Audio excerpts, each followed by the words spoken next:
کچھ پرانے قصوں اور کہانیوں میں بتایا جاتا ہے کہ ایک بہت بڑا دیو کامت انسان تھا جو ہزاروں سال زندہ رہا۔ اس کا قد بہت ہی زیادہ لمبا تھا۔ وہ حضرت نوح کے طوفان میں بھی نہیں ڈوبا اور وہ حضرت موسیٰ کے زمانے تک زندہ رہا۔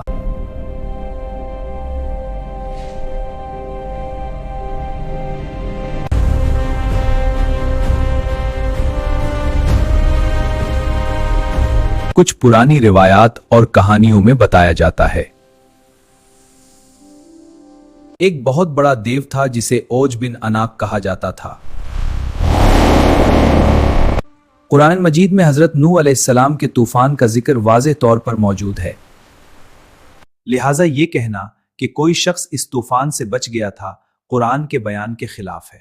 اللہ تعالیٰ نے آدم علیہ السلام کو پیدا کیا اور ان کا قد 60 ہاتھ تھا، پھر اس کے بعد انسانوں کا قد کم ہوتا چلا گیا۔ اسلام ہمیں سکھاتا ہے کہ ہم ہر بات کو قرآن اور صحیح حدیث کی روشنی میں پرکھیں۔ صحیح احادیث سے معلوم ہوتا ہے کہ ابتدائی انسانوں کا قد بہت بلند تھا۔ 3000 سال زندہ رہنے والے کسی دیو کی کہانی نہ قرآن سے ثابت ہے اور نہ ہی کسی صحیح حدیث سے۔ حقیقت وہی ہے جو اللہ اور اس کے رسول صلی اللہ علیہ وسلم نے بیان کی۔